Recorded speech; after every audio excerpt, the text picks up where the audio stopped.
Hello everybody, BeMetalways here. Hope you're all doing well. We are back for another album review. This week I'm reviewing ADRIFT Enlightened in Eternity. This was released by Secondary Media Records on October 16th, 2020. A quick background on the band. The classic doom and heavy metal band ADRIFT was formed in Phoenix, Arizona.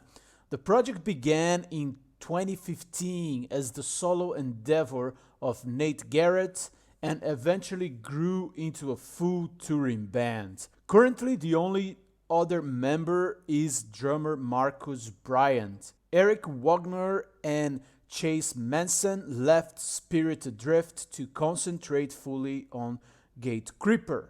ADRIFT released 3 studio albums up to 2019. Chained to Oblivion in 16, Curse of Conception in 17, and Divided by Darkness in 19. So a very prolific band. Those were already very good albums, so I'm curious to see how the changes will impact the new endeavor. So let's get into Enlightened in Eternity, which includes, as I said, only Nathan Garrett on vocals, bass and guitars, and Marcus Bryant on drums. The music, it's more energetic and positive than the previous records, and with the kind of same raw intimacy and urgency. The classic metal influences from Sabbath, Metallica, Slayer, Pantera, Judas Priest, and certainly Iron Maiden are all over this album. But the cool thing to me is that ADRIFT doesn't sound retro or like a remake of classic heavy metal. To me, they sound fresh and modern, sometimes even reminding me bands like Mastodon. The album structure is classic 80s metal, and I love it for that. 45 minutes and 8 songs. Mostly short songs, but an epic doomy 10-minute closer. It's really easy to have this album on repeat. It's fun, it's heavy, it's riffy, and it's catchy.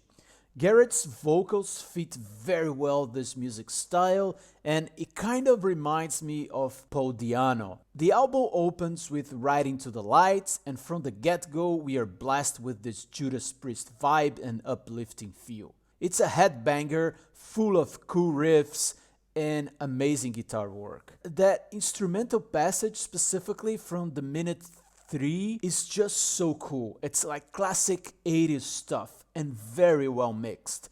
It sounds great on a headphone.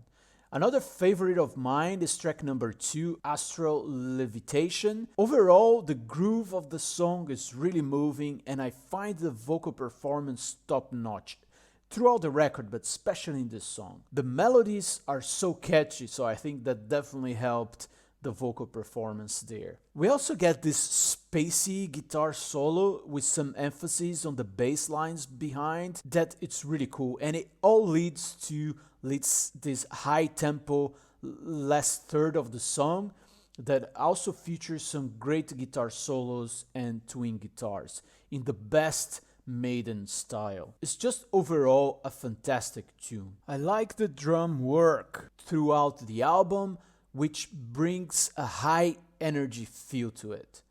Take Cosmic Conquest for example, nice drumming right there. On the same song, we get more Maiden Priest-like twin guitars and solos. Screaming From Beyond was the song that made me think of Mastodon the most, especially Mastodon's recent catalog. Obviously, this means it is another great tune. The album closes with the almost 11 minutes Reunited in the Void, which is a very different tune from the rest of the album. It relates more to previous releases as it's a doom, slow-paced song. Even more emotional, but also not as dark as in previous records. It's a great way to bring the album to a close with some variability and reminding us of the other side, more Sabbath-like side of ADRIFT. Now, if I'm being picky here, My only small remark on the album is the second half sequence of 3 4-minute songs that doesn't quite live to the expectation created by the first 4 tracks. And also, they don't bring that much new to the mix of what we already heard in the first 3 songs. Don't get me wrong, I like those songs as well, especially Battle High, but a bit more variability and progressiveness here would have helped further my Enlightened in Eternity score. Wrapping it all up, Enlightened in Eternity is a very good album. Close to great in my opinion, hence why I'm giving it 85 out of 100. I got hooked from the first listen and it only grew on me since then. It's currently among my top albums of the year. I love the homage to traditional heavy metal combined with doom influences, but it's all done through a modern lens. Additionally, the music writing is great and so is the sound, especially the guitar riffs, solos, and melodies. I was surprised actually that the reviews I've seen are not as positive as mine.